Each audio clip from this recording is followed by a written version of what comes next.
AMX 56 Leclerc, Prop avancé. Char français pour les guerres classiques.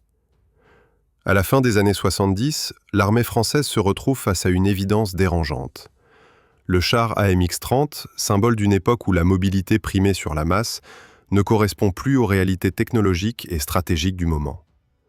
Les blindés étrangers évoluent, les capteurs se perfectionnent, les munitions gagnent en précision et la guerre mécanisée entre dans une nouvelle phase. Pour la France, il ne s'agit pas seulement de remplacer un char vieillissant, mais de décider ce que sera sa vision de la guerre terrestre pour les décennies à venir. En 1978, une solution semble s'imposer naturellement. Paris et Bonn lancent un programme commun destiné à concevoir le futur char de bataille européen. Sur le papier, l'idée est logique.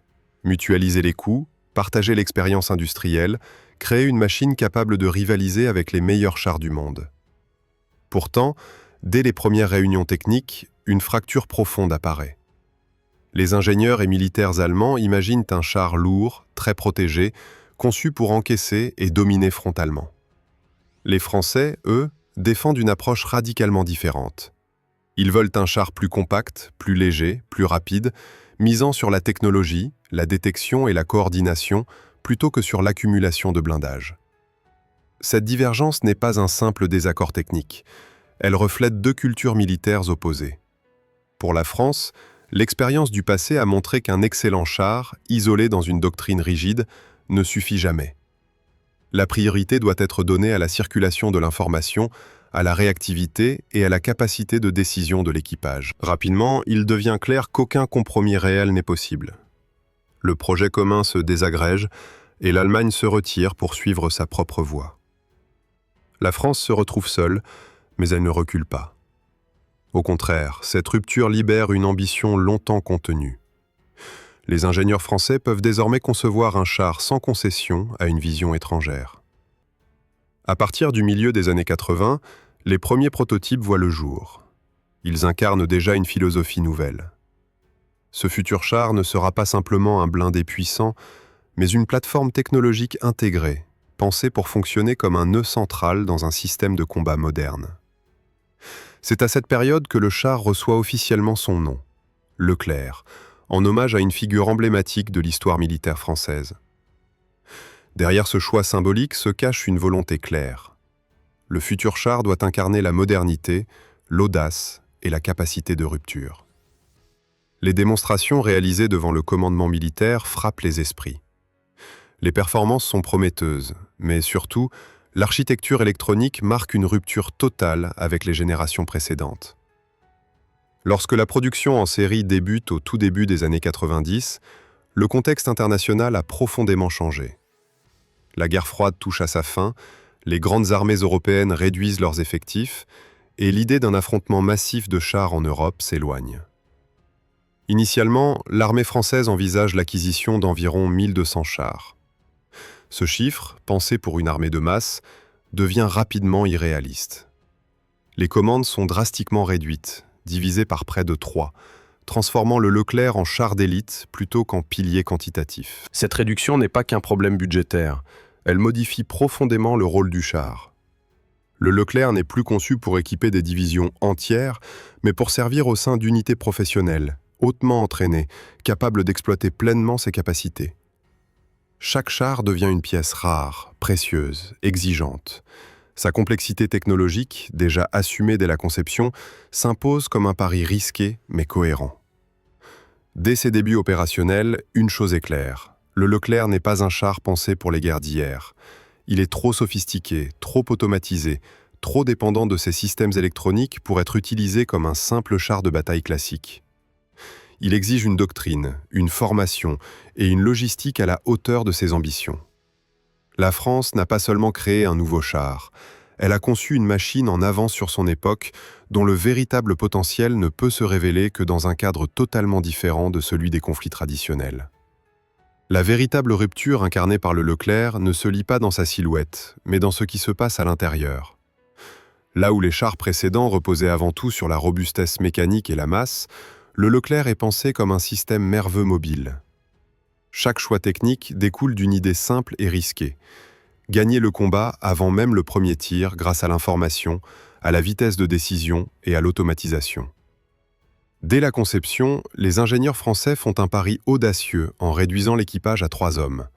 Cette décision n'est pas dictée par l'économie de personnel, mais par l'intégration d'un automate de chargement logé dans la nuque de la tourelle. Ce dispositif permet d'atteindre une cadence de tir élevée, tout en libérant de l'espace et en abaissant la silhouette. En contrepartie, la machine impose une discipline absolue. Le moindre incident technique peut bloquer la chaîne de tir, et la maintenance exige une rigueur rarement tolérée en situation dégradée. Le cœur du Leclerc réside pourtant ailleurs. La numérisation massive de ses fonctions transforme le char en plateforme de combat connectée. Les calculateurs gèrent la stabilisation, les corrections balistiques, la surveillance des sous-systèmes et la coordination interne. Les informations ne sont plus fragmentées. Elles circulent en temps réel entre le chef de char, le tireur et le conducteur. La machine signale elle-même ses défaillances, parfois même avant qu'elles ne deviennent critiques. Cette logique réduit la charge cognitive, mais elle crée une dépendance totale à l'électronique. La protection suit la même philosophie. Le blindage est composite et modulaire, pensé pour être remplacé et adapté plutôt que surchargé. Le refus de la protection réactive explosive n'est pas une faiblesse assumée à la légère. Il répond à la volonté d'évoluer au plus près de l'infanterie alliée sans multiplier les risques collatéraux. La survivabilité repose alors sur l'anticipation, la détection et la mobilité, non sur l'absorption aveugle des coups. Cette mobilité est assurée par une chaîne cinématique sophistiquée. Le moteur multicarburant associé à une transmission automatique permet des accélérations franches et une grande souplesse d'emploi. La suspension hydropneumatique absorbe les irrégularités du terrain et maintient la stabilité de la plateforme de tir à des vitesses élevées. Sur route comme hors piste, le Leclerc peut imposer son rythme, à condition que l'environnement logistique suive. L'armement principal illustre lui aussi cette recherche de performance pure. Le canon lisse de 120 mm à tube long offre une vitesse initiale élevée et une précision remarquable, mais au prix d'une durée de vie limitée. Là encore, le choix est assumé. Privilégier l'efficacité immédiate plutôt que l'endurance à long terme. Le stock de munitions est géré pour soutenir des engagements courts et intenses, pas des batailles d'attrition prolongées. Les systèmes de vision parachèvent cette transformation. Capteurs thermiques, voies optiques et télémétrie laser permettent une acquisition rapide des objectifs, de jour comme de nuit.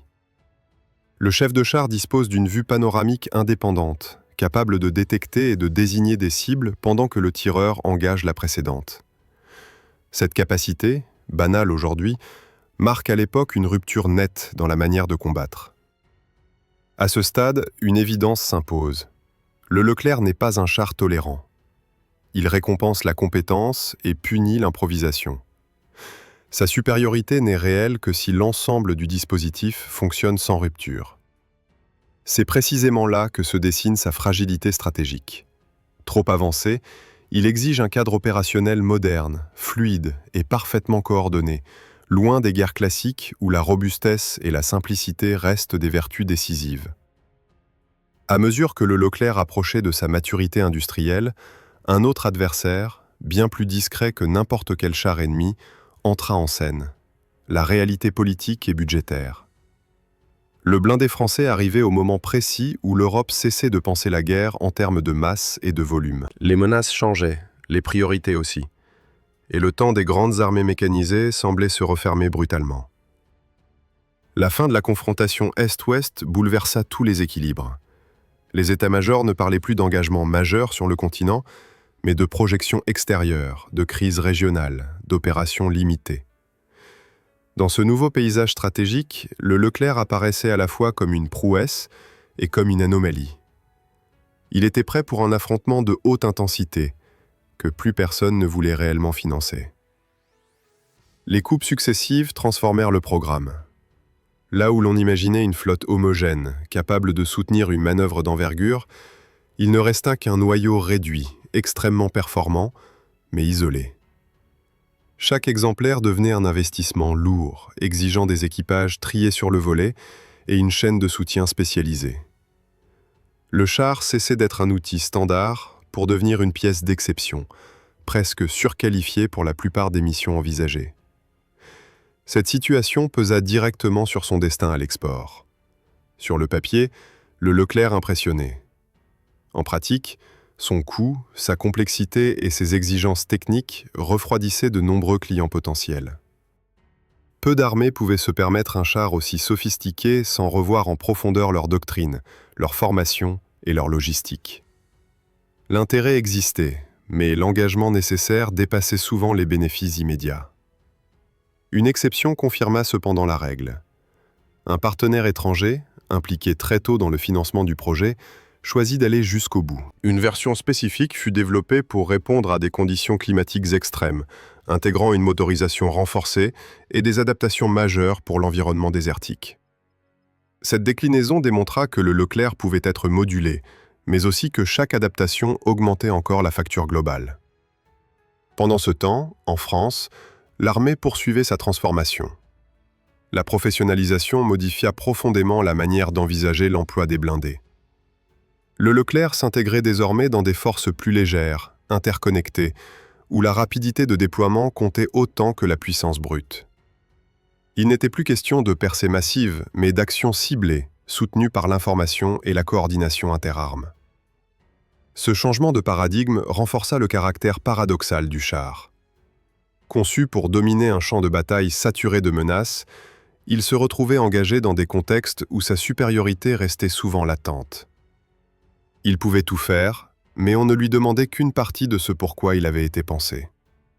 Sa présence dissuasive suffisait parfois, sans que ses capacités les plus avancées soient pleinement sollicitées. Ainsi, le Leclerc entrait dans une phase étrange de son existence. Trop moderne pour les conflits du passé, trop complexe pour être largement diffusé, il devenait le symbole d'une armée qui avait anticipé la guerre suivante, sans jamais rencontrer le scénario pour lequel elle s'était préparée. Un char parfaitement en phase avec une vision théorique du combat, mais constamment confronté à des réalités plus modestes et fragmentées. Lorsque le Leclerc entra réellement dans le monde des opérations contemporaines, il dut affronter un type de combat pour lequel aucun char n'est naturellement à l'aise. Les conflits asymétriques, les zones urbanisées et la présence permanente de civils bouleversaient toutes les certitudes héritées de la guerre mécanisée classique. Dans ces environnements saturés, la supériorité technologique ne garantissait plus la domination immédiate. Elle devenait même parfois une contrainte supplémentaire. Face à cette réalité, l'armée française engagea une réflexion pragmatique. Il ne s'agissait plus de repenser le char depuis zéro, mais de l'adapter à un champ de bataille fragmenté, où les menaces surgissent à courte distance, depuis des angles multiples, souvent invisibles.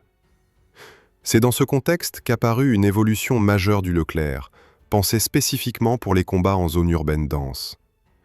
Cette adaptation transforma profondément la physionomie du char.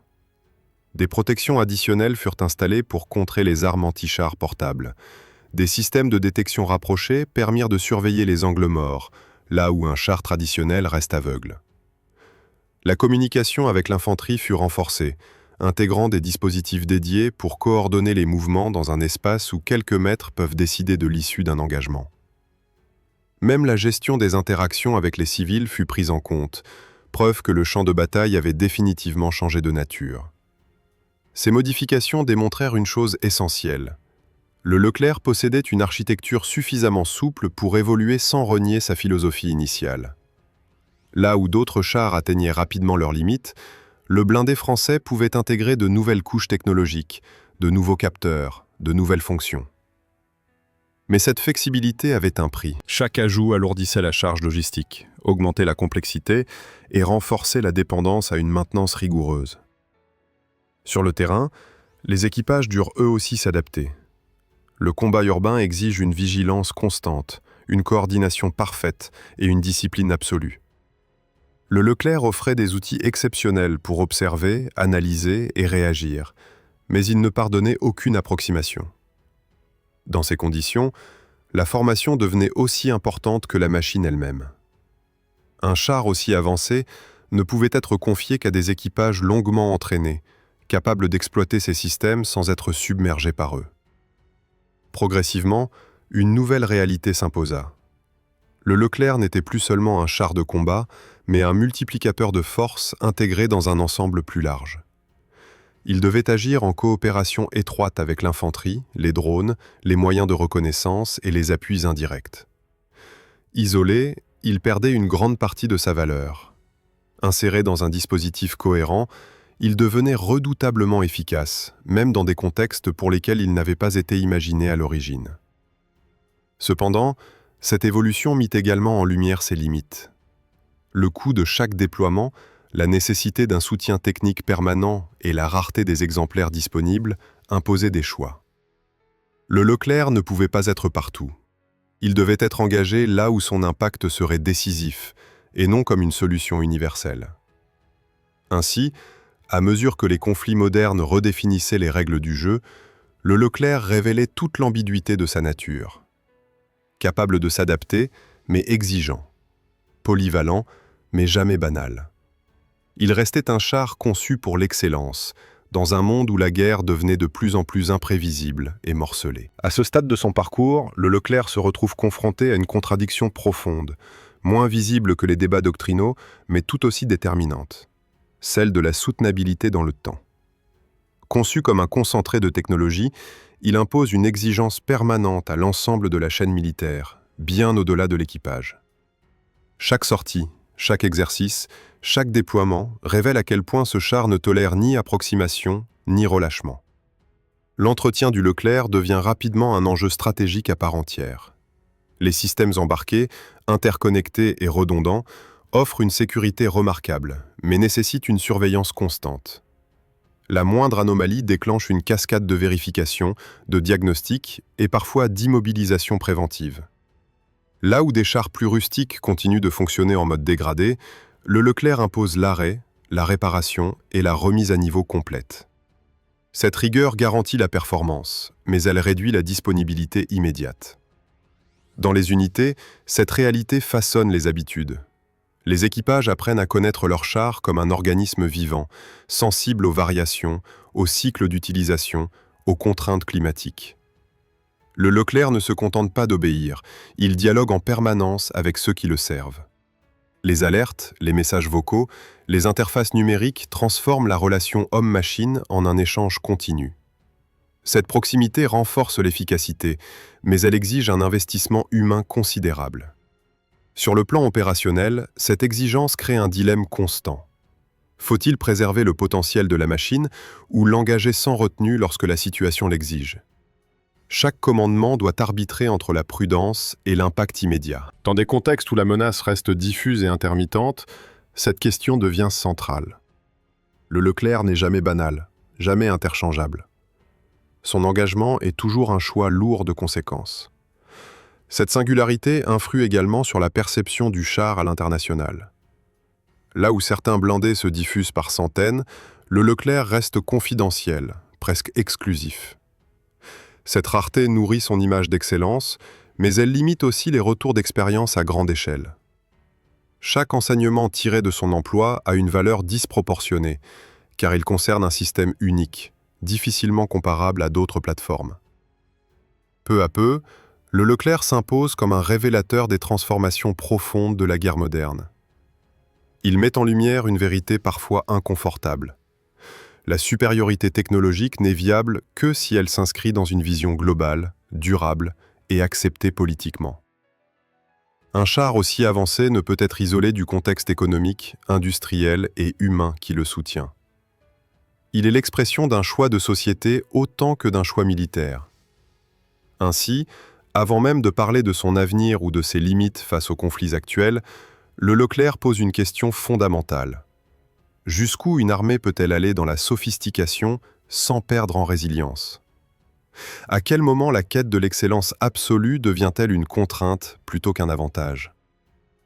Ces interrogations ne concernent pas uniquement le char français, mais l'ensemble des forces modernes confrontées à un monde instable et imprévisible.